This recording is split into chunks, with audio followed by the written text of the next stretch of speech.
There's a YouTube show full of fun facts you need to know. Carl rings the bell and the members show to the GMP morning show.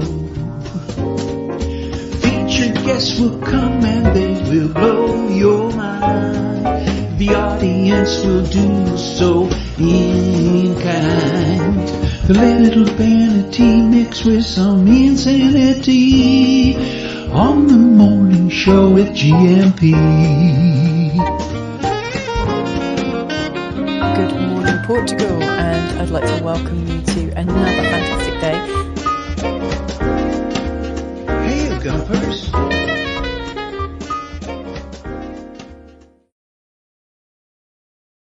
Hola, bon dia, alegria. Munson here with the Good Morning Portugal show, a live stream and the podcast. Now, it's 8:33, and normally our guests join us, don't they, at 9 o'clock, sometimes 1:45. This is a first, possibly. Matty needed to go for a haircut, so of course we had to squeeze him in before he goes and gets himself shorn. Nice big round of applause for Matty at Quinta Entre Águas. Entre Duas Trios. I've forgotten the name of your Quinta, Matty. Bon dia, it's Quinta Entre Águas. Okay, I was trying to weave in the fact that you have two rivers there. It's between the waters, not a specific amount in the name of the Quinta. How are you this morning? Tudo bem? Como estás? I'm very well, thank you. It's a sunny day, almost no clouds in the sky, so it's always a good day on those days. And I guess you want to have an update, right? Absolutely. But first of all, I want to marvel at the color of your sky. It does look absolutely beautiful there in central Portugal, authentic, real Portugal, where you find yourself. And the question that's been on everybody's mind since we've been speaking to you for the last, I don't know, decade or so now, it feels like, in some ways. But I guess for you, it's flown by as well. Have you got water? Have you got the borehole? Because that was a problem. Yeah, about last week before, not sure. The company rocked up and drilled the borehole for 2 days. So they came on a Monday, and when they left, it was Wednesday afternoon. But Wow. this is it. Is that it? Wowzers. Wow. Okay, so this is my borehole, which is 40 meters deep. So it's not a whole lot. But the engineer who was drilling told me that he estimate it would be able of delivering 12 to 15,000 liters of water, which is already a lot. And when I went to time? What is that, a day or a year or an hour? An hour. And No way. Yep. Right. Okay. So I went to Rega Centro in Castelo Branco, which is the company that's going to install the pump and connect everything to the mobile home and the tech room for my washing machine. And the owner of the drilling company has talked to the owner of Rega Centro before I talked to the owner of Rega Centro. And the drilling company owner told the Rega Centro owner that my borehole is capable of 30,000 liters an hour. It's gone up. It's even more. But I don't know what to believe. I don't know what to believe. I will see once everything is connected, how it goes. And of course, I need to get the water tested. Yeah. But yeah, it's once the borehole is connected and working, then I basically have everything needed for living. I have water. I have electricity. I have a place that keeps me dry and warm. I can shower, I can cook, I can wash my clothes. I have internet, so... This is the last piece of the jigsaw then, basically, isn't it? So we're so glad for you. And for anyone who hasn't met you before on the screen here, could we just before you go off to have your haircut, and I understand we can see you before the haircut, and you might pop back on later to show us the after picture as well, if you get a chance. I'm not sure how long this will take, and if actually the hairdresser is on time, because originally he made an appointment with me for yesterday, but he was a no-show. So whoops. I hope I am. It is my turn at 9 o'clock, and it doesn't take too long because it's not too much to be done. Yeah, I Uh, didn't want to say. So hopefully I can pop back into the show before you close at 10. Very good. Well, it is the But Quinta crew we'll have to today. see. People like yourself who've come to Portugal to get themselves a little bit of self-sufficiency. And it's so brilliant to hear that the last piece of the jigsaw is falling into place. For those people who haven't seen you, and before you disappear to have your hair cut, can you tell us just a quick recap on where you are in central Portugal, your nearest big town, and what you've managed to achieve so far with all of these wonderful off-grid features in your life now? You can see that, but behind me is Yeah. the south side of the Gadunia Mountains. Okay. The Gadunias are between me and Fundão, which is a bigger city in the area. Time-wise, I'm closer to Fundão than to Castelo Branco, but it only differs like 10 minutes. It takes me 20 minutes to get to Fundão and 30 minutes to get to Castelo Branco. Right. Yeah, and after spending many years in the IT business, I had the desire to go back to nature, and I needed more space and distance to people. Actually, after living Wow. many years in a big city, Yeah. so pieces fall together, and I was able to buy this 2.5 hectare Quinta in central Portugal. Close to a village, but not in the village. I can walk to a cafe and crawl home, no problem. Tried out and approved. Yes. Yeah, I have enough space to eventually start growing my own food, and if I do a good job, I might be able to sell some. But that's all future because I do need to get fencing up because my neighbor's sheep are still coming. Although also recently, my neighbor. Let me show you that before I leave. My Well, in the neighbor countryside, came if it ain't over. one thing, it's another, right? What? In the countryside, if it ain't one thing, it's another. Because I think you told us about this last time. The sheep from next door coming and having to manage that situation. Yeah, yeah, that's true. My neighbor came up, I think, also a week ago, and put up this fence, which goes all the way to the. Well, I've lost Matty's connection to the internet here. One of the pitfalls of living a self-sufficient life. He went truly off grid then for a minute. What happened? I couldn't see very clearly. Has that fence been trodden down already by the sheep? No. The fence is put up by the neighbor a week or so ago. Yeah. In one day, and it has those Portuguese style of gates where you just move the whole fence open, so that the sheep can still come in. And occasionally they do, but when I want to start planting here, yeah, you can't have that. I need to make sure that they cannot get here. So I have to think about either I do the big fencing around my olive trees, and then I can leave the Portuguese gate open for the sheep. Yeah. Or I do a smaller scale fencing just around my veg patch, and then I can start planting stuff and leave the rest still open for sheep. So excellent. So it sounds like you've got it figured out then. You've got your solar power sorted out. You've now got your water. Yep. You've got a dwelling sorted out, which is fantastic. You're protecting yourself from sheep, which is always a good thing as well. And it's not as if moving to the countryside has compromised you, because you do have an internet connection and you're able to work and be connected to the internet as well. It's a dream many people aspire to, Matty. How long has this taken from start to finish to get to this point? Well, I bought my Quinta 15th of May last year, and there was basically nothing here, just the little ruin. Yes.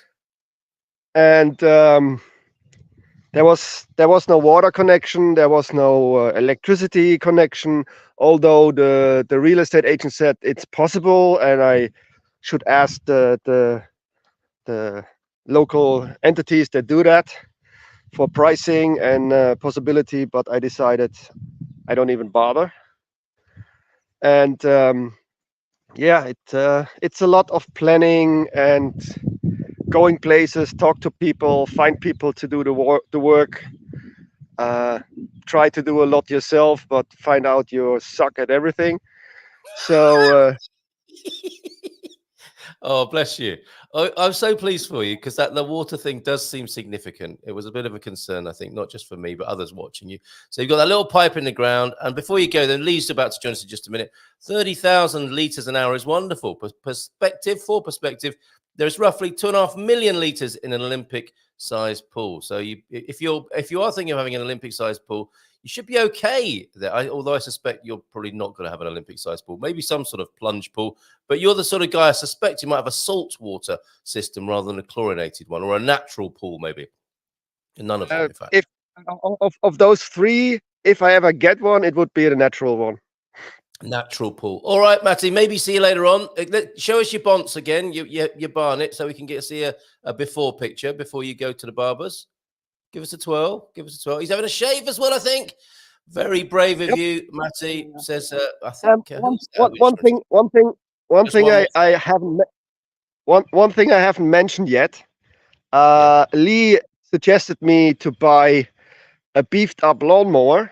I think let's bring him on so he can face the music himself. Morning, Lee. Good morning.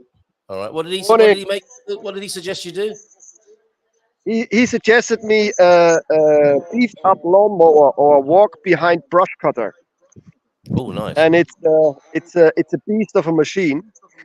And my local Husqvarna dealer in Castelo Branco offered to assemble it and have a look over, make it ready for using without any cost. He put in oil, he put in gas, and didn't ask a thing. So I was very surprised about that. How lovely. How lovely. So what do you have? You got a beefed up lawnmower or a tow behind brush cutter? Which is it? No, walk behind. A walk behind. Oh, I see. So you're pushing it. Yeah. One second, I show you. I need to get my keys. Get ready for this. It's not pushing it.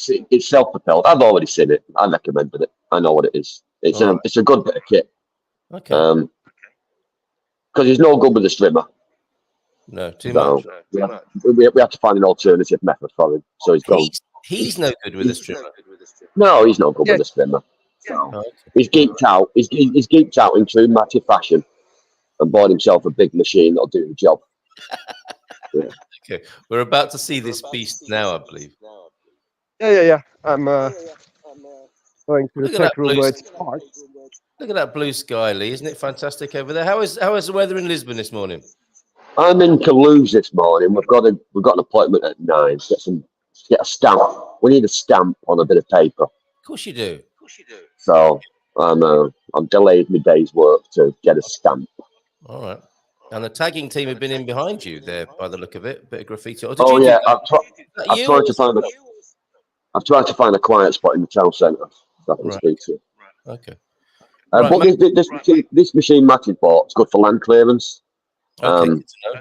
So it'll actually be put him on full screen if you can. Oh, look at that! Can you make it full screen? Yeah, I can. Let's have a zoom in on the beast. Look at that! Incredible. Well done, Matty. Thank you very much for that. You better go and get your haircut, mate. Well, you could do it with that, couldn't he? He could do it with that. It's a brand new blade. Yeah. Might take his nose off. Not recommending doing that. Was just a silly joke. Okay, Matty, go and have a proper haircut. Or you could use that steam cleaner as well for a facial when you get back that your mum bought you. Well, have you noticed the steam cleaner's not been mentioned? Now it's got the big machine. Okay, Matty, see you later. Thank you for the update. Cheers, mate. See you later. Have a nice day, and see you next time. All right, see you in a bit, hopefully. Okay. Absolutely brilliant progress there, eh, Lee? 15th of May, just over a year ago, he bought the land, and look what he's done in that time. That's really great progress. I'm so pleased for him. He's putting a bit of effort into it. Yeah. And throwing money at it as well. It's not all easy work. No. Bless you.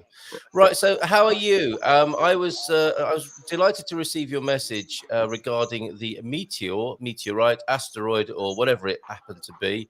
And I said, I saw it. He said, yes, I know you saw it. I was driving it. That's another one of the rumors that's circulating, is you're actually the pilot of this thing on Saturday night. The things you get up to in the man cave. It was a wild night. which ended with you flying a space rocket across the sky. Incredible. Unfortunately, I missed it, but quite a few people have told me they saw it, or saw the sky illuminate at least. I saw the sky. It was amazing. Once in a lifetime. Did you actually see the meteorite, or just see the light, the shine? Yeah, we were sat having a drink with friends in the garden, and what's that? You know, you see fireworks in Portugal on a regular basis, don't you? I thought that's not a firework. That's one of those flares that people let off occasionally. And then it lasted a very long time. And then there were what seemed like some fireworks or some bangs in the distance. So I wrote it off as a big firework display, a single firework almost. And then the news started coming in that we had this incredible meteor. And I think you're interested in such phenomena, aren't you? Not really. I'm not into UFOs or anything like that. But it's nice to see the meteorites. I saw one about 20 years ago in Scotland that was very similar, and that lit the whole valley up. Yes. You know, it's quite fascinating, isn't it? All right. Yeah. So what's going on in the garden, head gardener? Well, if it come at a different angle, it could have wiped us all out. Do you think so? That's what killed the dinosaurs. So they say. Anyway, what's happening in the gardens of Lisbon at the moment? Oh, we're over the initial irrigation problems that everybody gets at this time of year. And now we're on to the veg problems. Oh, I took my first potatoes up this week. Really? That's so early. We put them in just after Christmas. The plants died away a couple of weeks ago, but I've not got down to harvesting them, so I took them out today. Got a big shopping bag full from no more than maybe 20 seed potatoes, providing a big shopping bag, like a bag for life, half full. Absolutely wonderful. Well done. Good stuff. So the early potatoes, the first fruit of your labours is available. Yeah, and they weren't shop-bought seed potatoes either. They were just ones that had gone off in the cupboard over Christmas. So, cost nothing. Yes, I wanted to ask you about that. I went into some sort of garden shop, I think, or a DIY shop, and I saw a massive bag of potatoes. And I was thinking to myself, they're probably seed potatoes. They're not to be bought and eaten. What would have happened to me if I'd bought seed potatoes and then boiled them up and made mash and eaten them? Would I have survived that? Yeah, absolutely nothing at all. I mean, what taste is very nice. That's why they put aside for seed potatoes. No, they put some aside every year because they're actually worth more as seed potatoes than they are as selling as a crop. So. They select really good ones. No, they do actually select good seed potatoes to go into the seed market. Okay. Because they're trying to keep that genetic roll. Every time you grow a plant, you lose 50% of the genetics out of it. So they try to select the best ones to. I see. So it's not a toxicity issue or anything to worry about like that. It's just a quality issue. Yeah, it's beautiful. I'm glad to move because the shutters are coming up now on the shop. So, where are you? What is part of Lisbon? I'm not aware of this place. I'm right in Toulouse centre. Right. So we're near the palace in Toulouse. But the baby goes to Cape Verde in a few weeks, and we've got to get a bit of paper stamp to say that Sandra can leave the country with my permission. Oh, I see. Wow. And the office where we get it signed, it only opens between 9 and 4. So. Oh, okay. So you take a bit of time off work. Okay. Well, good luck with that rubber stamping process. Quite literally this morning. There's actually been some big news this week in the veg market. Go on. Yeah, there's a company based in the States, and they've managed to create a better yielding seeds. A better method for yielding seeds. It's not genetic modification, but it's hard to explain, so I don't really understand it. But they have said that they'll be able to produce better seeds cheaper that can be more drought tolerant. So veg that traditionally wasn't grown in really dry areas they can start to produce seeds to do it. Well, so over the next 4 or 5 years, it'll make a really big difference. Comes on the market this year, so very good. As long as Bill Gates isn't involved, I'm good with that. Where did you find out? He's not. Where did you find out this information then? Gardeners Week? It was on the All In podcast. It's a business podcast that I listen to. Yeah. And one of the guys that does a podcast is an investor in the company. But if you look at the F1s and the F2 seeds, which we've been using for years, which aren't genetically modified, they've just been bred. It's just a step up from that. Yeah. So it's just better quality seeds. That'll have a wider growing season and growing better conditions. Well, how exciting. Very good. Thank you for that little insight there. Louise joins us because the Quinta crew are on this morning. Good morning to you, Louise. Great to see you. I wonder if you've got anything to send us from your garden. 913-590-303. Philomena also popping in. Bon dia to you as well. And Deagle's been busy over in Belfast. Bon dia Alegria. There's his lovely garden that we used to feature many pictures of when we were doing our Get Out and Grow show, and his selection. He's got some seedlings in. He's doing a great job on a very small patch of land. It basically is patio out the back there. A lot of container gardening that we were delighted to see more pictures of that we used to see back in the day. And there's a long shot of the garden as well. Isn't that fantastic? Doesn't it show you what you can do, Lee? It's perfect. It's perfect. Especially with people that live in Portugal and don't have a lot of space, don't have a big garden. It just shows what you can do on a small balcony in a small space, in a small courtyard. Yes. You really can grow your own veg anywhere. Yeah, and there he is. He's doing that. He's got a question for you as well. I've started watering my plants, the vegetables, 6 to 8 in the morning as night watering. Oh, he brings the snails and slugs, of course. They come out, lots of salt on the ground, some netting. Am I right of night watering and a torch 1 hour later? So is that a good strategy? Do the watering early in the morning, so not in the day, so it doesn't get burnt and magnified by the sun, and then go out with a torch in the evening, put some salt down, and manually get rid of the slugs, throw them into the next door neighbour's garden, that sort of thing. Or eat them. It's that time of year. Yeah. He's doing right. Water first thing in the morning, and then do your walk round at night with your torch, and squish the little buggers. Yeah. Okay. Squish the little buggers. There you go. But I mean, if he's using a drip feed system, especially he's in Ireland, isn't he? He is Belfast. Belfast. Yeah, he's not. If he's using a drip feed system, he can get away watering any time of the day, really. Okay. But you want to avoid getting water directly on the leaf of any of the plants, because that'll, especially here in Portugal, that'll just create little burn holes in the leaves, which we want to try and avoid. Yep. Okay. Very good. Well, dear Colin Gumpers from Deagle earlier on in the show, 7:26 this morning. Dry, 10 degrees Belfast. Going to start cooling off this week, but still good outdoor weather. High teens to mid-teens. Dodge a shower. You're doing okay. What do you think is going on with the weather this year, Lee? It's been a very strange weather pattern. Has there been a pattern, or has it just been random rain, sun, snow, hail, and anything else you fancy? It's just perfectly normal. Seriously? There was talk at the start of the year about the different weather patterns across the world. It happens every 70 years. Right. You can actually look back in the records. So we're going to get a better summer. It'll start brightening up soon enough. But yeah, we've had a cracking winter. It's been brilliant. Lots of rain. Still enjoying the cool temperatures, which I appreciate. Yes. I've got a lot of turf down, a lot of seed down at the moment. Yeah. And I don't want it baking up. I don't want red hot weather. So it really suits me. Okay, I understand that, and I suppose people have short memories as well, don't they? And they probably cry foul when they're not getting the weather they want. That's the main problem, isn't it? Yeah, and they're quick to blame it on global warming or any other theory you can think of. Yeah. But it's absolutely perfectly normal. It's perfectly normal. Right. Oh, I'll tell you what it was. The big weather event was the flooding in the Middle East. Yes. You had some flooding in Dubai or somewhere. And it actually happens every 70 years. You can set your watch by it. And they were blaming cloud seeding. Yes. Absolutely nothing to do with cloud seeding. It just Just happens every now and again. It just rains. Yeah.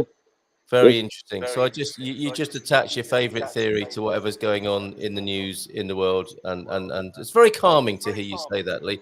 Okay, before you go then, because we've got a bit of Garvo action coming up as well in a little while, because Mark, who's joined us from time to time with the Quinta crew, has made his first wine this year, which we'll be tasting on the Good Morning Portugal Wine Club. We'll hear about that from Garvo in just a moment. But before you go, anything else we should be doing in the garden, planting? Any ideas for the Keen Garden? Bedding plants are coming in at the moment into all the shops. People are going spending them, wasting the money. So don't buy bedding plants that are already in flower. You want to buy ones that have not yet emerged. If you're buying a selection of them, take the pots off, check the root systems, make sure they're not smelling rotten, make sure they're not full of slugs or white gross powder. Just be a bit careful. And the red palm beetle is invading Lisbon at the moment. So if you see a red beetle with big horns, stamp on the bloody thing, because they're destroying all the palm trees. They've already had it in the Algarve. What beastie are we talking about? It's called the red palm beetle. Right. And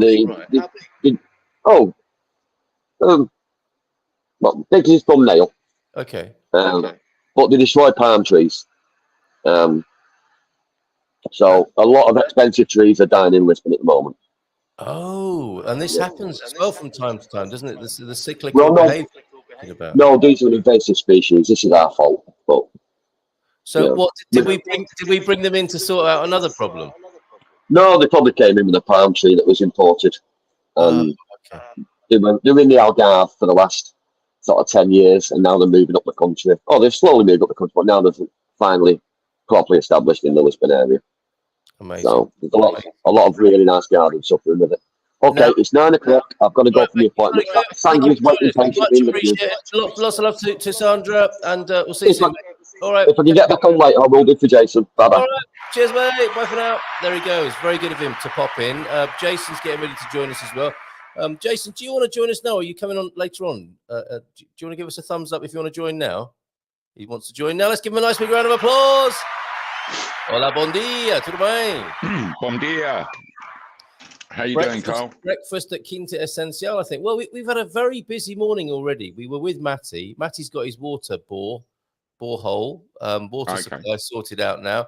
And after all the great big expectation, song and dance, you might say, getting that there's just a little pipe in the ground. He showed us the picture, but quite a few litres per hour will apparently be able to come out of that little hole, and they'll be able to fill up Olympic swimming pools. And it's like the crowning glory. Excuse me. It seems like, he's got a few things together now.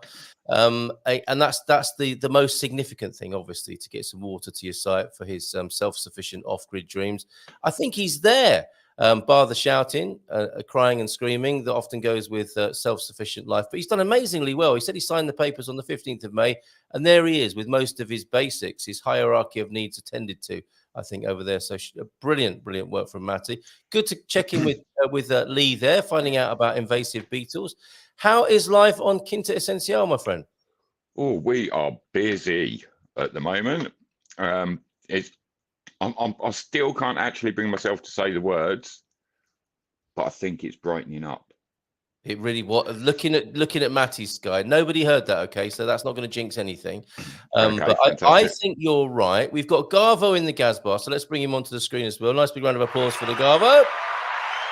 Morning to you. I'm not sure how long you can be here this morning, Garvo, but you're popping in to talk about wine, which is always a good thing. And would you concur with Jason? Things brightening up in the Alviagra area as well this morning? It looks that way. There's a few stray beams of sunshine glancing across the patio. So, yep, that's looking good for today. Stray beams of sunshine. Okay, so tell us a bit more then, Jason. You think we may have turned the corner? Not saying that too loud, of course. What else is going on at Quinta Essencial? What have you got in the ground? How are things going in the shop? Oh, at the moment, we're trying to get as much stuff hardened off as we possibly can coming out of the polytunnels. So at the moment, we have got garlic, shallots, leeks, cabbages, cavallonero, tomatillos, peppers, courgettes, chard, and lettuces going at the moment. Incredible. And we're just getting ready to put a load of tomatoes and cucumbers and stuff like that in. But around here, if we'd have put any little plants, any small plants out over the last 2 weeks, they'll have just been absolutely hammered to the floor with the rain. Yeah. And so what I'm kind of learning is you're better off waiting until conditions are right. And then things don't get slowed down and they seem to go to their full potential, rather than if you're constantly trying to save stuff, it never quite seems to get to where you want it to be for me. And so this week is doing a lot of that, and then a lot of land clearance. I'm on my third strimming up the top, and I've done two full complete mows with the tractor down in the pasture and the woodland, because it stops raining 2 days later. The grass is good to cut, and so I head out there with the tractor, go and do it all, stand and marvel at my work and how amazing I am for getting it all done before the deadline. And then it rains again, and up it comes. And 2 weeks later, it's 3 foot tall again, standing there mocking me, going, "You're not finished yet." And you've got the amount of ground, I think, where you can almost hear it growing as well, right? Because of the slight fizz of growing vegetation. Yeah, pretty much. It's like it's a very visual thing. You'll be walking around and you think, "Oh, that looks all right," and then the next time you go to walk down it, even if it's just like a normal morning, you've got to have your wellies and your waterproofs on, because otherwise you're getting wet with the morning dew.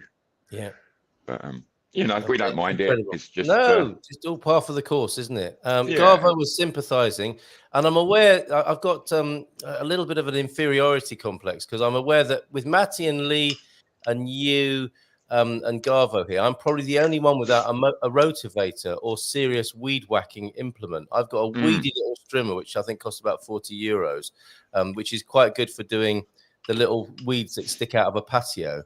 But I'm in the company of real men here. Garvo, you've got quite the beast as well, haven't you? Something that drags you around horizontally when at full pelt. Yes, the old Meritilla. That's quite a good piece of equipment to have. But I'm waiting for somebody to invent a device where you can actually have a strimmer in each hand on a harness, so you can be like this. Edward strimmer hands. Yes, I was just thinking that. Garvo strimmer hands. Wow. I suppose you could do it independently. You could do a bit of a, couldn't you? It sounds a bit like when you used to be at school, though, and you had your mittens on a bit of string coming out of each cup. But, okay, that's probably in development, and there's probably an old guy in Portugal somewhere who has got one of those in his shed that he developed back in the 1970s or something, waiting for the moment to bring that to market. Clearly, some sympathy for Jason there, Garvo. You've got some land you've been attending to, and all the trials and tribulations that go with that. We haven't spoken to you about that, I don't think. So, how much land are you taking care of? Well, compared to Jason, a pitiful amount, really. But I can't use any form of mower on my land because of the rocks and the dips. So it's all got to be done by strimmer, really. There's no real way around it. Otherwise, it's going to be a lot of broken machinery. Right. So every time, it needs a strim, which is probably when it rains every maybe if I can stretch it 3 weeks, I'm out there for most of the day, strimmer in hand, sweating like a Trojan. Yes. But I enjoy it. It's good exercise, and it's it's good for the soul. And when you finish, like Jason, you look back at your work and think, yes, that's it for this season. And then it rains again, and it all starts all over again. And then comes the moment, of course, for the smallholder, where you can proudly be the hunter-gatherer and take the first tomato in to Linda, for example, and say, look at that tomato there. If I add everything up, that tomato's probably only cost about €73. Oh, she was highly impressed with my onions last year. I mean, they were huge. Right. Okay. Well, so pleased for you, Linda. But Carrie, how would you have the strength to lift a glass of wine after two-handed strimming? Don't worry about that. We could duplicate the thing with 2 glasses of wine, couldn't we? We could. There's some great ideas this morning. It's like the Dragon's Den. Go on, just adapt your safety hat, take the earphone cans off and put 2 of those wine bottle things with a straw. What a great idea. Instead of the contenders, yeah. Yeah, keep yourself hydrated as you go. These I'm liking guys that. are so innovative and experimental and adventurous. I think you might be able to help here. Gardeners talking to gardeners this morning on the Quinta Crew edition. We'll be talking about wine as well, of course, this morning. Hi, Carl and Lee. He's gone now. He may be back. A lot of my garlic on the top quarter has not formed tight bulbs this year. It is called witch's broomstick. Too much nitrogen in the soil and intermittent natural watering. Gary, have you got tight bulbs or not this year? My bulbs are still in development at the moment, and they're still being nurtured after last year's effort. So they'll be there. Make sure they do not get touched by the witch's broomstick. What about you, Jason? How tight are your bulbs at the moment? My bulbs are fairly tight. They're just getting ready to go for a change of feed now, and so they're not going to want so much nitrogen anymore. And so normally I feed them every 2 to 3 weeks. But now what they need is they need phosphorus and potassium to really develop the big heads that people want as garlic. The biggest problem that people are going to have this year is going to have been the sheer amount of water. So garlic don't like what's called wet feet. They don't like wet feet. And so ours have probably had too much water. And so with anything that hasn't worked, we've just started pulling it out already, and I've started planting basil and various bits in place ready, so that as soon as that garlic comes out, I'll probably get some more tomatoes in down there as well. And love it. But garlic is a tricky one. It doesn't want too much water, but it does want lots of nutrients. And as soon as it gets to within a couple of months of flowering, of harvesting, which is now, you really need to start hitting them with some phosphorus and potassium, which can be as easy as just putting all your banana skins into a watering can. Fill the watering can up, leave that for 24 hours, and then you can water with that water. That'll be fairly potassium rich. Or if you've still got any ash left over from your wood burning exploits this summer, a thin sprinkle of that over the top and the water in, that'll also give them what they need. How amazing. Thank you for the science there. This is what witch's broomstick looks like. That's not the tight bulb is the one on the untight bulb, I think. Witch's broomstick on the left. Yes. That's not what you want. Is it normal on the right? I wonder if there's more flavor when it's a tighter bulb. And we've also got some onions and lettuce. Thank you, Louise, for that picture. Love it. People love to show the pictures of their produce, and I can understand why. Let's talk a little bit about wine now, of course, because you've got the Quinta Essencial vintage, which we tried for the first time. Was that last year, Jason, when Garvo very kindly picked one up from you, brought it over to me? Really enjoyed that. I've still got the sticker on the wall in my kitchen. Are you fermenting again this year, or will you be? The grapes are growing with all of the rain. The things that have been going really well, vines and trees are doing fairly spectacularly this year.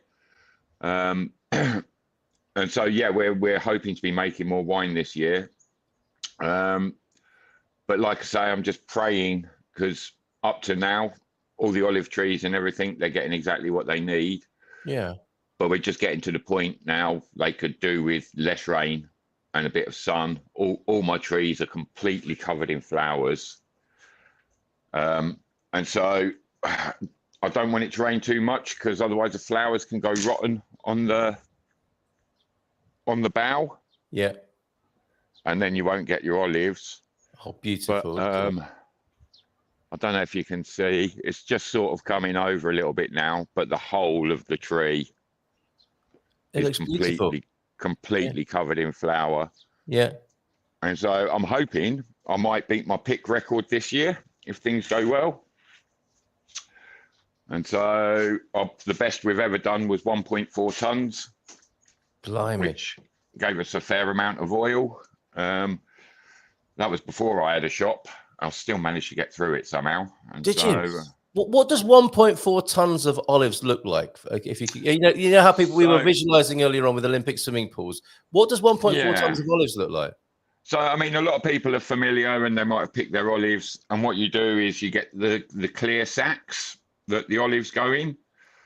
So one of those sacks holds approximately 40 kilos. And so we were, I think it was nearly 41 sacks. Okay. So like a log sack or a compost sack, you're talking about that sort of size? That sort of size, yeah. So they're kind of about, I don't know, nearly 3 foot tall and probably 400 millimeters wide. Right. Yeah, and so we had we filled a hopper at the lagar. It was full. What a lovely moment that is to take your olives down there, get them crushed, and you drank it all or used it all in some way. I mean, I've got to the point now. It's like I cook my chips in it, and so. But we sold a lot to neighbours and stuff like that. But like this year, olive oil, the cost of olive oil in the last 2 years has just gone absolutely through the roof. Yes, hasn't it just? Yeah, that's interesting. Which will presumably bring people to your shop there. If you are selling it, if you've got a surplus this year and are selling it, will that put the supermarket prices and your prices on a par? I mean, they're kind of on a par anyway. Right. But you could obviously getting a much better bio, if not certified bio, than a keenly and affectionately produced olive oil by yourself local for the same price as some of this very suspect stuff you buy in a supermarket.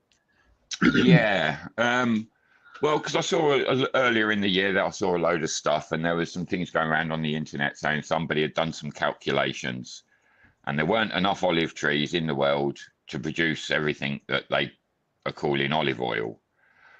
Right. I think it was a study done by the Californian Olive Growers Association or something, and the next thing you know, they're telling people to get their olive oil and they should put it in the fridge overnight, and if it doesn't go cloudy, it's not extra virgin olive oil.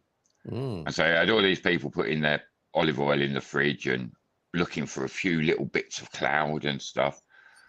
I keep mine in a 50-litre barrel that stays in my Adega. And so I just sent a picture. I think it was about March time or something. And so it wasn't even refrigerated. And when I went to go and collect my olive oil, I have to get a ladle, and it comes out as a solid mass. Woo! It goes into my into a jar, into a pot, and then I have to take it inside and warm it up for 10 minutes before I can pour it in.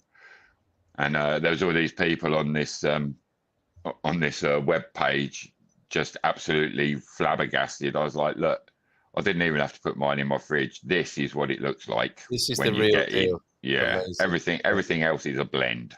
Wonderful. Well, thank you very much for that little bit of insight. You've got to be careful. I was given a bottle of what I thought was olive oil the other day. I gave it a sniff. Oh, this isn't olive oil. And they made it look like an olive oil bottle, and it was some blended vegetable oil, some of the worst kind of stuff. So there's all sorts of shenanigans going on in the supermarket. Well, be careful. Go to a local producer like Jason. Make sure you get some decent olive oil, and it's good for you. Good for you as well, I would say. Right, okay, so the wine's on the back burner for you, Jason. It's all about the olive oil at the moment. Garvo, did you want to add something about olive oil before we go into the wine? Do you remember we had probably a year or so ago, a conversation with Frank about olive oil? And like he did the olive oil tasting, and him being into food and stuff, he was kind of overwhelmed by the differences in olive oil. But he also put forward the point that most of the commercial olive oil that you get on the shelf is probably gone past its best and is, well, technically rancid. Yes. So you never really get the full flavor of a good olive oil unless you get it from somebody like Jason or a local producer. And they are so variable. It can change from on the day and the conditions when they were harvested. But it's lovely having that variety instead of that just bland oil that you put out of a bottle in the supermarket. It's worth a bit of a mindfulness to it, isn't it? And savouring it like wine. They're all different. Go on, Jason. And so I couldn't work out, because when we've used a couple of different lagars, and the big commercial lagar just down the road, I couldn't work out how they made any money, because they process my oil for quite a premium. But then what happens is all of the pulp and everything that goes when I have my first press, that gets carried away on a conveyor belt. It goes up a chute into a hopper, and then that gets deposited into great big 40-foot trucks, and that goes off to an olive oil refinery. No. And so I've already had the best out of my olive oil, right? Yes. And then they send it off and they turn it into what they call supermarket oil. And so when I was first got here and I was chatting with my the guy who I bought the land off, we're doing the olives, and I was like, how much can I sell this for? And he went, you don't sell this. I went, no, come on, seriously. If I went into a supermarket, how much would I be able to charge for this product? And he looked at me and went, esta aquí es aceite. This is olive oil. Na supermercado, no aceite. Gasolina. It's not even olive oil. That's petrol. Yeah, And I can believe it when you put it like that. When you get all the waste products that are pressed at some humongous pressure to get the last little bits of oil out of them, and they filter it and they make it look good. And it's all about the marketing, isn't it? Once it gets into the supermarket, that is a beautiful illustration of why it's so important to go local and to start to really appreciate. I mean, and of all countries, we can do that here, can't you? To start appreciating olive oil and to savor it like wine. That I wasn't expecting to talk about this morning, but that's been superb to actually have a chat about that and just put a little bit on your hand, on the back of your hand, a drop of it on there, and give it a sniff, give it a lick, and taste it. Let it work its way around your mouth like you would a wine. And you will notice the difference. It's quite incredible. It's quite incredible. So it might be a hidden blessing or a blessing in disguise that it's becoming such a mess in the supermarkets, and it will have us look a little bit further afield, or even closer to home to find local producers. Absolutely love that little bit of information about olive oil there. Good stuff. Right. Let's talking of savouring it like wine. Let's talk about wine now. Quinta Essencial, really enjoyed yours last year, Jason, and it was so impressive to see that happening so quickly at your place and bringing it to the market. We've got Mark doing the same sort of thing. So proud of this Quinta crew. Mark sent me a message, Garvo. Vinho Tinto, first vintage 23, following the purchase of his small vineyard in Sobreira Formosa in Portugal. The wine is made from the Touriga Nacional grape. Yay! And no pesticides have been used in the vineyard since I purchased it in 2022. All of the work on the vines is undertaken lovingly by hand. The wine has been tested by the Centro Ciência Viva da Floresta, and one of Portugal's regional agricultural centres. And it turns out it's 13% ABV alcohol and 3.4 on the pH scale. And you've got some, haven't you, Garvo? And we're going to be tasting it at the Good Morning Portugal Wine Club, the first Monday in June. That's the plan. I've got a bottle myself. I've got a bottle for you, and I was going to try and get one to one of the other wine ninjas if they want it. But I took this decision. We don't really ever cover young wines very much, and no. I've had one of Jason's, and we've got one of Mark's now, but young wine features quite heavily in Portuguese culture, because if you're having lunch or something, the type of wine that we sometimes drink on the wine club is I won't say processed, that's the wrong word, but it's it's very oaky, very strong, very definite wine. Well, if you're to be drinking that at lunchtime, you probably feel a bit worse for wear afterwards, wouldn't you? You want to have a good lie down from yes, wine. I do anyway, but yeah. The Portuguese tend to drink their Vinho de Casa, which is often a lighter, fresher wine with not so much alcoholic value. And I thought it's about time we started exploring this section of the wine community in Portugal. And, no better than to try local brew.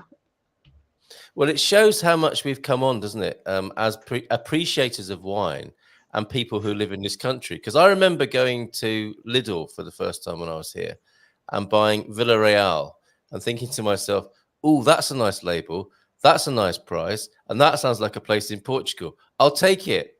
And I was thinking I was living the dream, buying an industrial... I think it was the red or the white. They're the same label, but differentiated as the Branco or the Tinto. And I really thought I was doing something special, and in a sense, I was. That was a real change for me, moving away from the stuff that you get in the UK, which is 3 bottles for 10 quid or whatever it was, as a way of calming the British psyche and introducing it to the world of wine. But then you come here, and it's a new world of wine, Portuguese wines. And now look at us drinking the wines that have been produced by people in our community who live here, like Jason here, and like Mark now. What an amazing job Mark's done. Well, but Jason, I mean, I love Jason's outlook on the way he does stuff. It's from soil upwards, right from the bacteria and the minerals within this and to the end product. Yes. Mark does a similar thing because his devotion to his vineyard is something else.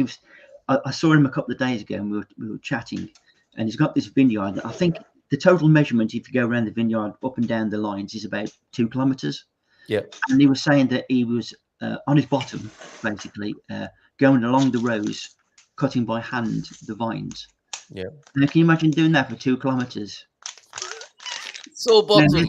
Now, that's devotion to duty, really. And I think he's quite proud of his product. And he wants us to be honest with the tasting, so he can get a good sort of market evaluation. But he's already got a fairly good feedback from local people. How wonderful. The local bar where he inhabits might want to use it for their vineyard, the Casa.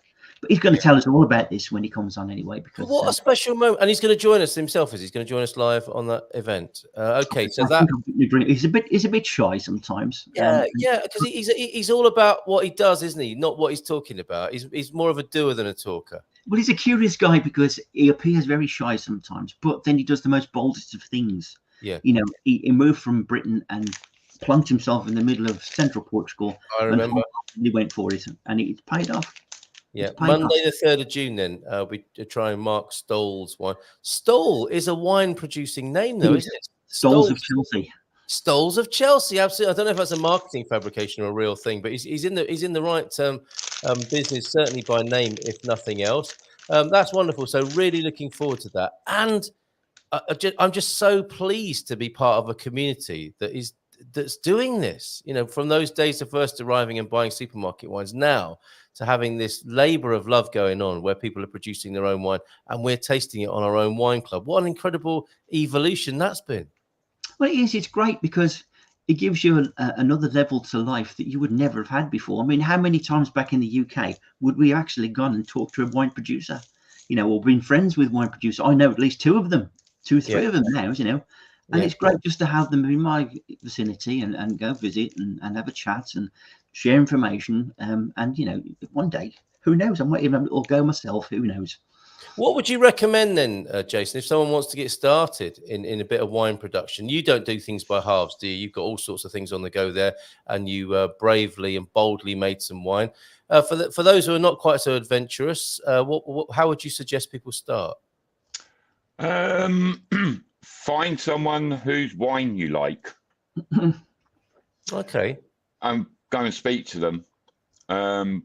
Is a great way of getting started. I've found that people who make it are very, very passionate. Yeah. Everyone's always very proud of their own wine. They almost treat it like their children. Yes. And what I've found is if you show an interest, then people are really happy to show you what they do, how they do it, give you advice.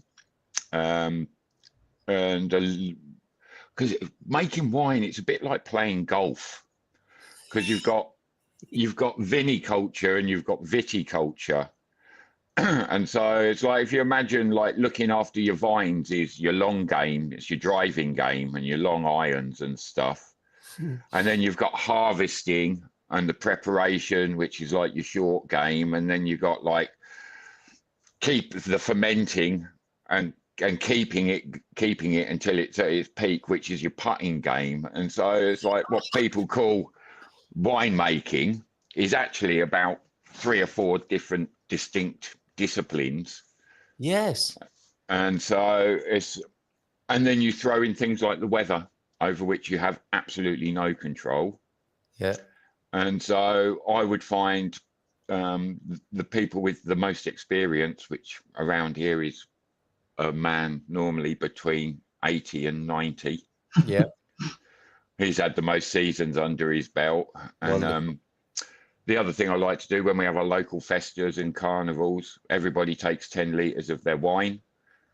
It's like after an hour, it becomes pretty evident who's got the best wine, because his wine box is empty and everybody stood there chatting to him and patting him on the back. So he's generally a good man to go and speak to.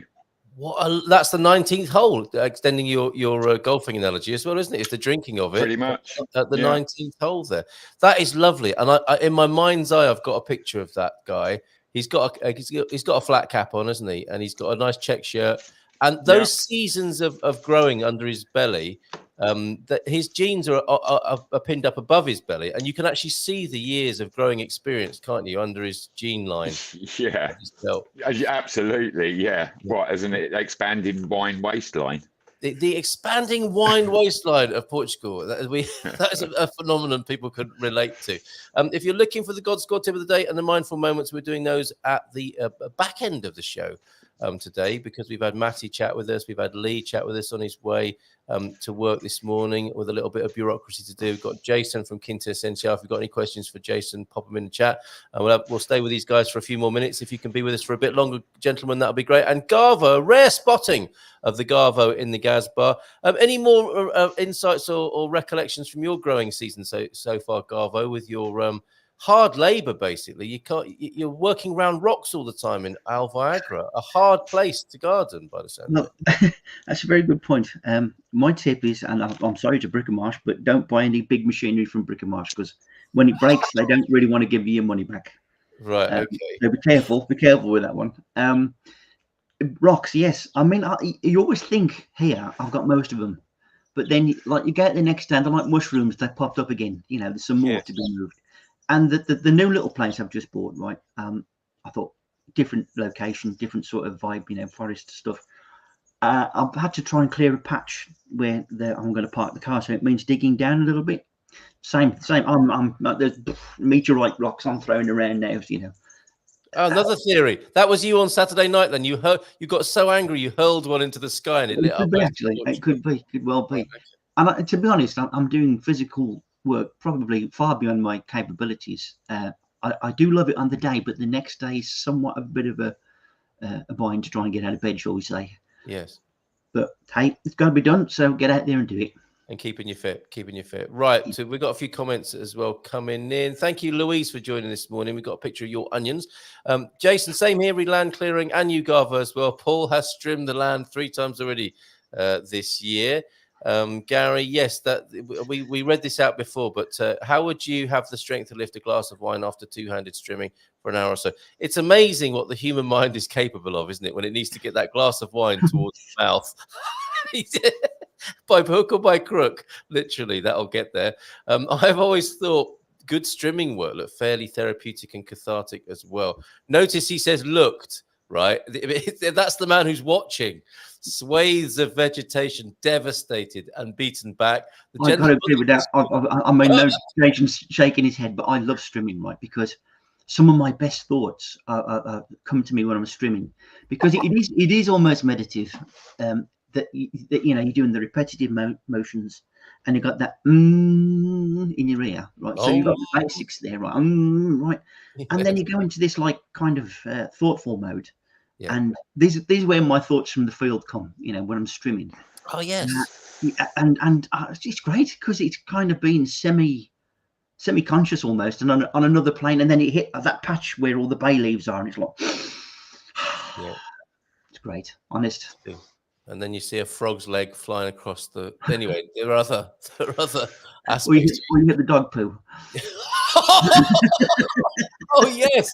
The only thing worse than that is cat poo, I think. Honestly, mate. Right. I mean, I used to be a strimmer for the council back many moons ago. Yes, right. Yes. And I had to. One of the feared jobs was the Greyhound Stadium. Can you imagine that? It was awesome. The Apprentice always got that for some reason. Right, you're on the Greyhound Stadium today. That was punishment. There's punishment. Yeah. Wow. So not such a fan of strimming and the meditative qualities of strimming for you then, Jason? No, not so much. It's one of those jobs that has to be done. Yeah. And I get very little control over when I'd like to do it. I'm sure there's maybe, I don't know, 7.5 minutes in any given year where I'd happily go and do some, but it's the hours and hours and so because here I have to trim everything up the top because I can't get my tractor in because of all the trees and the veg beds and everything. Yes. And then down the bottom I can I have to do like a grid system, up and down, both ways, left and right, both. And then I have to go down and strim out round underneath all the trees because I can't get the tractor in underneath the trees. Right. Well, get And Garvo. so Garvo will do it for you. He loves doing it. I mean, he's welcome to pop along. It's like I've got cider, I've got beer, There you I've go. got cider. wine, Cider's I've got lots of good forms of sustenance. It's like anybody who ever expresses an interest in streaming, just a word of note, you are always welcome. There you go. Can you imagine, Jason, right? Me strimming your orchard after drinking cider with me underpants on my head. Well, Nobody should have What's to going to see happen that. if you give me cider? you might be going round and round in circles then, Gary. You know what you could do, Jason, is you know how they've made it really sexy to go pick grapes and then tread them by foot. You know, you could create the ultimate strimming experience. Digital nomads, convince them that they need a weekend in the countryside after all this keyboard stuff that they do, you know, throughout the week in fancy places in Lisbon. Come to Central Portugal, strim like a real man. No, strimming. This isn't it self-enlightenment. Exactly. It's just the right angle on it, and you'll have people queuing up to come and help you, and they'll pay you. How about that? They'll pay you for the weekend. Well, if I'm honest, you need an angry man to do the big bits in the middle, but it needs a woman's touch around your grapevines. So I've heard. You have to be a little bit careful, and you have to pay a bit of attention around the grapevines because you don't want to mark the cord up the cord. That works on any level. That's metaphorical and actual advice, life advice, right there. That would be my preference if I was going to have people come and offer that service. It's very good. Yeah, that's right. And you turn that into a theory that you deliver in the training room before people set about the strimming work. Yes, the zen of strimming. I can do the angry man bit in the middle of the field. That's my forte. Right. What's up with him? Oh, he's just strimming. He's fine. Right. Okay. He's fine. Garlic cures better, therefore stores for longer as tight bulbs. Okay, the witch's broomsticks will be stripped and the cloves frozen ready for using during the winter months. So either way, then, not a problem, whether it's a witch's broomstick or the bigger bulb that you see. And there's Louise's onions and some fine-looking lettuce in the distance there. Those are some big onions there, unless that's a very tight angle, fisheye style, making some little shallots look huge. But I'm thinking they're a good onion there, and they're the sweet salad onions. I'm thinking rather than the cookers there, Louise. And it's only in this country that I've been able to eat raw onion, the nice sweet onions. Otherwise, leave those because of their repeating quality. With you. Do you remember salads in the UK? Salad's so much better here, isn't it? When you've got ingredients like that. Back in the day in UK, you'd get a tomato sliced in half, wouldn't you? And the tomato would be rock hard. There'd be a cucumber with little or no nutritional value, a drumstick of a spring onion as well on there. And that's how Grandma used to make a salad that nobody would eat at the table. And here, the very opposite. Wonderful produce that you can buy from people like Jason. When is your next market stall, Jason? What's your circuit at the moment? So at the moment we're doing a grasser market on the second Sunday of every month, and then one of my jobs today is I'm going into Figueira dos Vinhos to go and see the camera. Nice, because I've spoken to the guys at the market at Fig, and they're quite happy for me to have a stall there every Saturday for the foreseeable future. Great stuff. And so I'm going to go and see the guys in the camera today and try and get myself registered to be at that market. And then we just pop up at various things like artisan days and local food days and things like that. We tend to get invited along to, and we're always happy to go along. And so, but and obviously the shop's open 3 days a week. We just got a couple of new things in. Obviously, it's been elderflower season, and so we got lots of nice elderflower cordial, which I like to tell people, it's great with water and a couple of ice cubes on a hot summer's day, but it really does come to life if you add it to a gin and tonic. I always find. and then we're starting to get some of our own produce through now. And so we've also got onions coming through, lettuces, broad beans, and stuff like that, which we're selling through the shop. And also today, people have been doing private functions and stuff for quite a few people. I've got to go straight from here and go and deliver to somebody just outside Al-Wazra, as it goes, Gary. Very good. Very good. Yeah. Is it Ramallah? Yeah, so you know where the just no, there's. Yeah, just up past the Benfica Cafe. Yeah. Just that's where I'm heading next. Somebody's putting on a function for 50 people and asked if we could supply all of the fruit and vegetables and stuff. So I've got some really nice kit for them as it goes. That's amazing. Right. That's wonderful to hear of your circuit. That's Check how out to these. hold on a minute. Are these Fundal cherries already? They are absolutely exquisite. I bet they look fantastic. I've got to say that they're a really, really nice product. I'm not sure I haven't seen those on the side of the road, as it were. Yeah. But they are coming. And then we've also got some absolutely wonderful Portuguese avocados. Portuguese avocados. Now, that avocado there bears a stunning resemblance to a guy who's waiting backstage, just in a slightly different color. Look at him. There he is, the human avocado. He's been to the barbers. He's had a shave on every surface of his body, by the look of him. How did that go, Matty? It's very good. I'm standing actually behind the barber truck. Yeah. And it was quite painless. I entered, he did his thing and paid and got out. So barber truck.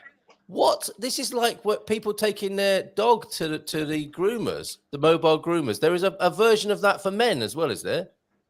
It's Alfonso Mobile Barbershop, and he look at. Can you go inside? He's going to Vandal, Covia, Belmont, Spugal. Right. Wow. So if you can't get to the barber will get to you. Have you got to go, Jace? If that's cool, yeah, I've got to try and get this order out. And of course. There's me chatting away. Sorry, keeping you. I know you're a busy man. Thank you so much. There's Quinta Essencial. What 3 days? What 3 days of the week are you open, Jace? Quinta-feira, Sexta-feira, and Sabado. Thursday, Friday, Saturday. Very good. I knew that. All right. Cheers, Jace. Big round of applause for you. All right, ciao. What a legend. That's amazing. Right now, this. Are you all right for a little bit longer, Garvo? Or have you got? Yeah. I'm trying to repair today. All right, you just sit there, take it nice and easy. We've got a God score tip of the day for you in just a moment, and a mindful moment. How about that? We'll do that. We'll work on the mind rather than the body. Can we sneak into the barber shop, Matty? Is it possible? Can you stick your camera through the window? No. He has a customer now. I'm not going to do that. But that could be very dangerous, couldn't it? After all. No. It's just like a privacy thing. Yes. So how was it? You've got into the back of a transit van to get cleaned up. Yeah. I've never heard of anything like that. Well, I think it's a great idea, especially for the elderly people. Of course. They don't have to go to the next big city and get the hair done. Yeah. So it's great. And I was able to film a little bit with my GoPro, which I will stick on my channel later this week. Fantastic. So he comes here every third Tuesday of the month. Wow, a mobile barber's then. How metrosexual is he, if I may ask? Is it strictly traditional haircuts, or does he do other? I think it's called manscaping, isn't it? Where other areas of the body can be trimmed or waxed. My hair. Why you ask me about that? I don't know. I just thought you might know. That's all. You might have found it en passant what other services he offers in there. No. Okay. All right. So. All right. I'm sorry. Okay. Just. I'm sure Garvo was thinking that as well, but it was only me that would dare ask it. So there we go. If we could just see the outside of the van again for anyone who lives in central Portugal who might need the services of the mobile barber. There he is. and you get in the back of the van and you have your hair cut, and there is one satisfied customer. Let me just zoom in on you there, Matty, for a moment. Can we see his name again? Afonso the barber. Isn't that fantastic? Caballero. Can you say that? Caballero. Very good. Excellent. There it is. There we go. There's the number. Phone number and the email. That is superb. 931-673, and the other bit I can't see now. But anyway, you've got the number there of the Afonso, the mobile barber in central Portugal. That's amazing. What other mobile services are there? Because, of course, you get the veg and grocery lorry. You get a fish van from time to time coming through the village. And the baker. The baker. Yes, the baker comes every day to this cafe and sell his bread and pies and pizza and pão com chorizo and all those lovely things. And on Wednesdays, we have here a mobile grilling station that does chicken with potatoes. Mobile grilling station as well. This is fantastic, isn't it? You come to central Portugal, we've got it all. And we're way ahead of this 15-minute city thing. We are like a 15-second city. You only have to walk from the cafe into the back of a transit van for any number of services, which takes about 15 seconds. So take that, World Economic Forum, and your 15-minute cities. We've got 15-second villages here in Portugal. Transit van services are quite popular in central Portugal. We get into the back of a transit for our annual medical checkup every August. It's a Citroen. It's not a Ford. Oh, okay. I think that was being used in the generic sense, like Walkman or Hoover, not necessarily a Ford Transit there. But I get the gist of what you're saying. And those big salad onions were planted in November and pulled yesterday. Let's have another look at those bad boys there. That's what you can be doing next year, Matty, at your place. It was fantastic to catch up with you this morning. Maybe some closing comments from you both. Garvo, you might like to stick around for a bit of mindful migration moments with James, of course, because I know you like that and your thoughts from the field. But Matty, where next? What's going on? What's happening? What do you need next? Do you need any help on the Quinta there? Well, I get important visitor soon, which is my girlfriend. So I need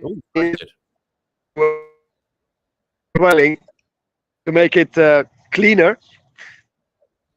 Oh, that's why he's been to the barber. Not going to dare to say clean, but cleaner. Yes. Okay. couple of dabs of Jason a little behind each ear. Yeah, Jason's olive oil, but yeah. Yeah, she's going to love that. Well, we're breaking up a little bit. We can see the beautiful scene that your girlfriend's going to experience. And it suddenly all makes sense, doesn't it? He's been building his castle and his fair maiden is on her way. And this is going to be a big moment. Are you going to be videoing that when she arrives at the Quinta for the first time? Well, she has been there before, but it will be the first time that she actually has to sleep there. I mean, there's no other option anymore. Yes, too. Well, maybe there's a transit van that could pull up with a mattress in it. You could borrow a medical transit van if you really won't sleep inside the building. Actually, I do have a Ford Transit Connect, which can be used as a tent on wheels.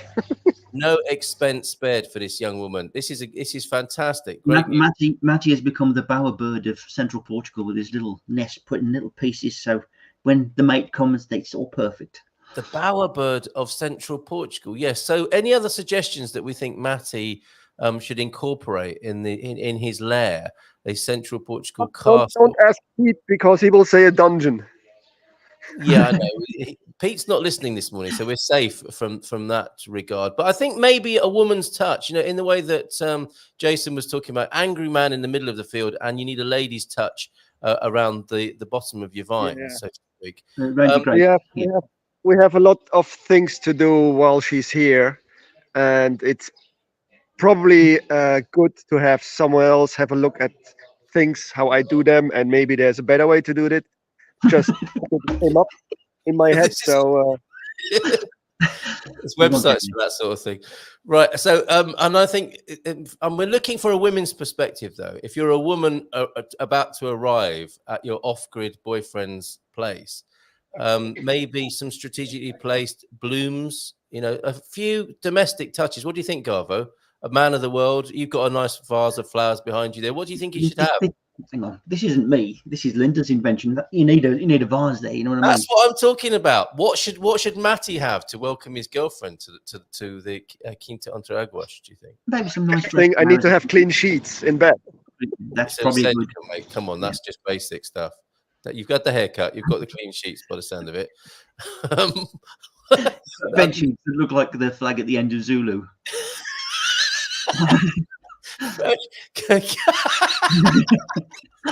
That's his underpants. Anyway, I don't think we're going to get any more sense out of any of us here, are we? Blue, let's go to some sensibleness. There is a mobile cabrito oven. Oh, wow. But I'll tell you what, she's going to love that. that. Darling, we're having roast goat tonight. But hang on, I've got, because she's mentioned the golden word there, Aleiros, because my little place is not far from there now. So send me a message and tell me where you are. You in touch with Louise? That would be fantastic. Bon dia Gumpers later, right? Look, another woman's touch we could possibly call upon here. Jackie, what should Matty have at his quinta when he welcomes his girlfriend? I'm on the naughty step with a cuppa and a smoke. No naughty step here. Or if this is just one big naughty step, the Good Morning Portugal community. So you're in good company here this morning. And Louise also said earlier on, our Portuguese neighbour in his late 60s has only made wine for 5 years, as his father had made the wine in their family. Now it has passed to the next generation. I would watch that movie, wouldn't you? That's such a wonderful idea, story, theme there. Again, in central Portugal, absolutely wonderful. Matty, are you staying for a bit of mindfulness here, or have you got to go off and do some more stuff? I'm afraid I have to go. Yeah, it's nothing worse than being kept against your will on a live stream screen. So thank you, mate. Take care. And thank you for doing a before and after on the Barnet there. Fantastic. And we hope your girlfriend has a lovely time. I'm sure she will. Yeah, it's still too late to be around there. Enough time to prepare. All right, mate. Take care. Bye-bye. Bye for now. There he goes. What a legend, eh? What a legend. And I think be very interesting, wouldn't it? It's hard to imagine if you're a young lady and your man's been, busy preparing his castle for you. I wonder how that's going to go. We'll find out in the next episode of Quinta Entre Águas when Matty checks in. It sounds like one of those Portuguese serial things that they have on television. Sort of on a budget sort of thing. I can see it, can't you? After the break, Matty's girlfriend arrives at the Quinta and it cuts to her going, ah! Will she be impressed with his new bedsheet? Exactly. And Matty has had a new haircut and has new sheets, but will she be impressed? Join us after the break. Right. Bon dia, Digo and Carly Toros. Let's go to the God School tip of the day and a bit of mindfulness this morning. And we may even have an impromptu thought from the field from Garvo this morning, because not only is he a manly man with a rotavator and a strimmer, he's quite the spiritual guy as well. What does that say on there? Oh, this is the old Tamar Templars thing. Oh, their brands. Don't ask me to translate it. It's basically, we're pretty just good. about to ask you to translate it, but okay. Bon dia, Digo Carla Todos, como estás? First proper training session this afternoon for 5 weeks. So gently does it. So Coach Turner's back on the track. Walk to the coffee shop first. That's a nice warm up, isn't it? Then a little gardening. Oh, very good. Have a great day. All the God Score tip of the day. Then lying flat on your back with your arms at your side. Raise your feet about 6 inches off the ground. Sounds like after the wine club, doesn't it? And then enter into the recovery position at your leisure. No, that's not what it says. Raise your feet about 6 inches off the ground, then slowly move your legs apart as far as you can. It is like the wine club, isn't it? Oh, happy days. Repeat 10 times, no chance. I mean, might be a bit of a struggle these days. Great for your abdominal muscles and mobility and child credit. Okay, fantastic. James was in at 7:45. Bon dia, Gumpers. Felicitas a todos. Como va? Todos. Mindful moment then from James. When you're feeling frazzled, Garvo, put all your attention on the breath. It's a portal into the present moment. The best remedy for stress there from Ellen Barrett, who I've not heard of before, but thank you very much for that, James. Is that a technique you would use? I mean, we have a couple of your routines. I don't know if that's the right way to describe them, Garvo, but you have grounding processes. They are quite keenly attached to breath work, aren't they? As well as getting one's feet planted firmly on the ground. Well, yeah, I do a lot of breathing. It's quite important, really. Well done. No, I wouldn't say they're routines. They're just experimentations, really, that I've found that have worked. It's also down to the situation where you put yourself, what's around you and how you appreciate that and how you connect with it. So each position or place is slightly different and slightly more invigorating or relaxing than another one. So different elemental qualities, because I think that's something that's important to you, isn't it? Oh yes, the elements. Pulling it all together in the one place. Yes. Very good. Thank you for that quote then from Ellen there. A mindful moment. Mindful dad joke from the sublime to the ridiculous. If you're ever feeling sad, just go for a run, because then you'll realize your physical health is way worse than your mental health. Very good. Excellent there. And he's got a couple of visuals for us as well this morning. What's this first one here? Life is all about perspective. There looks like a man who could be in the man club or the wine club. And if I remove that comment, we're going to see a punchline. The sinking of the Titanic was a miracle. Hold on a minute, I've got to get rid of the banner as well. Bear with. The sinking of the Titanic was a miracle to the lobsters in the ship's kitchen. It's all about perspective, isn't it? I'd never thought of that. That's quite extraordinary, isn't it? You can reframe just about anything, it would turn out. And that's an old car called the DeLorean. So why does it have so few miles on it? It was only driven from time to time. Yes, okay. And Garva, whilst I'm looking at visuals here, do you know what that gigantic pastel de nata is made of there? I would go for Lego or something. It is a giant Lego pastel de nata, which would really hurt if you trod on it in the middle of the night. Yes. Very good effort there, Lego. And I think that was from the Food Network or similar there. And Deagle's mug this morning. Bon dia alegria from Belfast this morning. Love that mug. And I have a new mug here that I was hoping somebody might notice and say, ooh, nice new mug, Carl. Do you recognize this style? Oh, you've got a new mug as well. Let's have a look at yours. Linda gave me this for my birthday because I became the cat whisperer, didn't I? So you did. You weren't expecting that. I've got cat mugs as well. People love to buy you cat mugs, don't they? See, you are a cat person. I have got a cabbage mug. What does that tell you, Carl? I don't know. I'll let others decide. This is a bit of Bordalo, actually. A bit of the Zé Pavino character. Guy.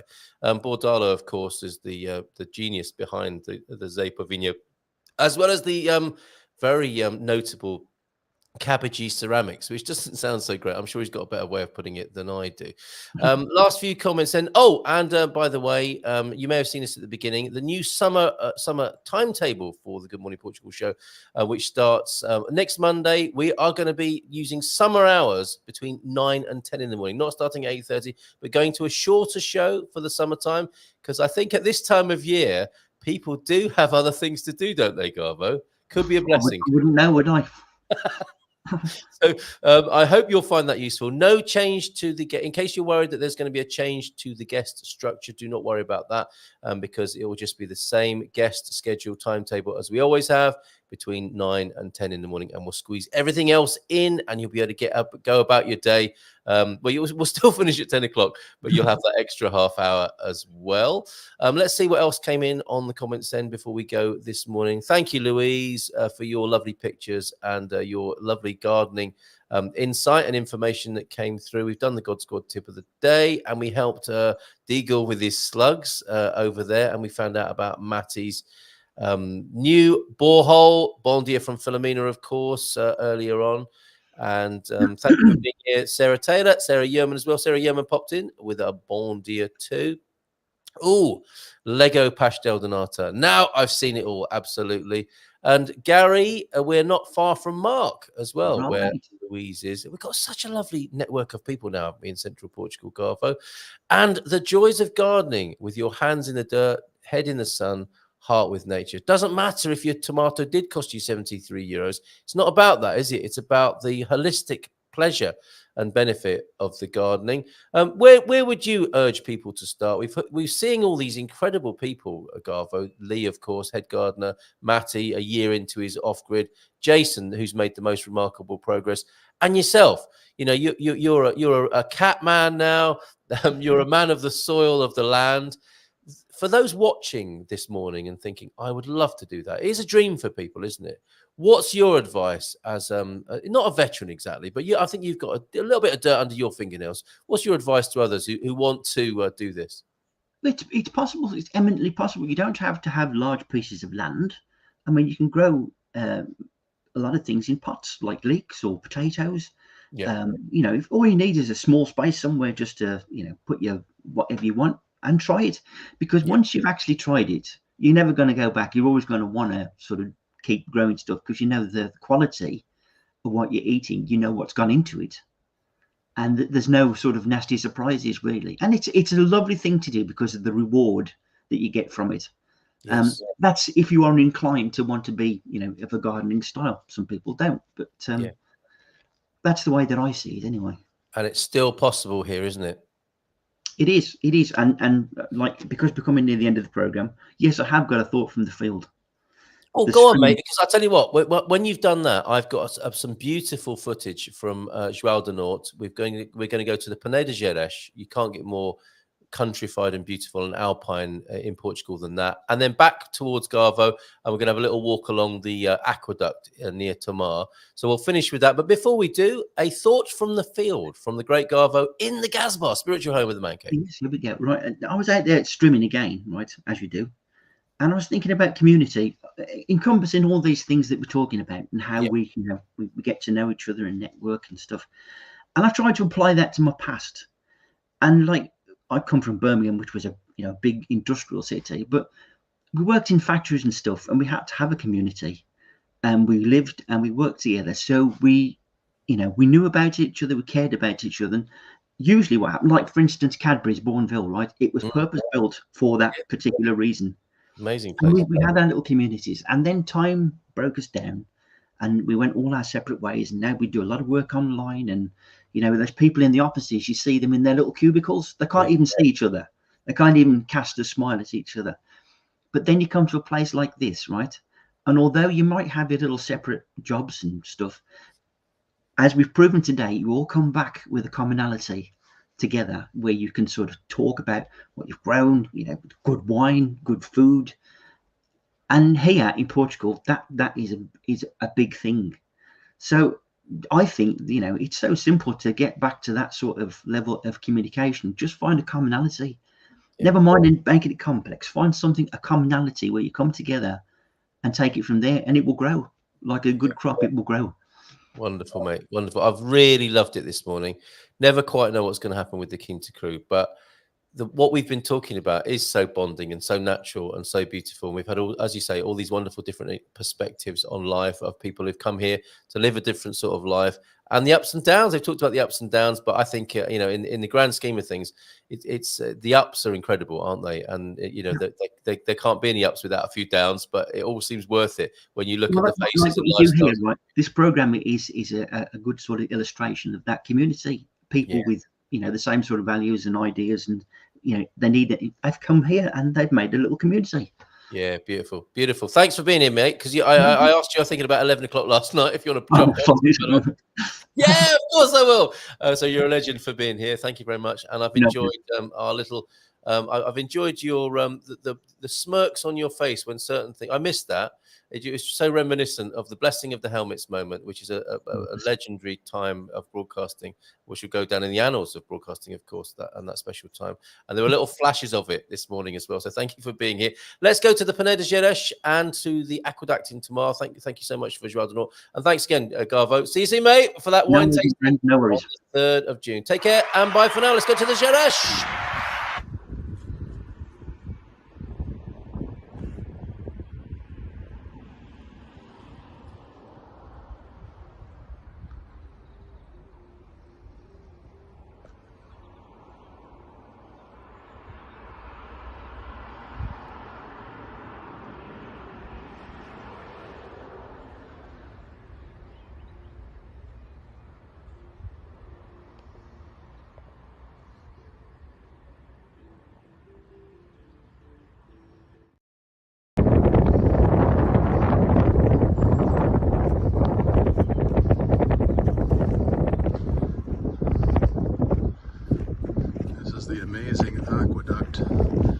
just outside of Tomar, just on the west.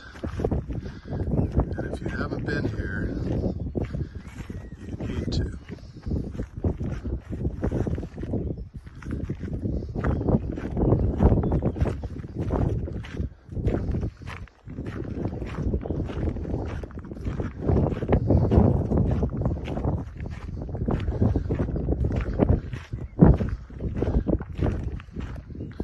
Turn around here and give you a view of the other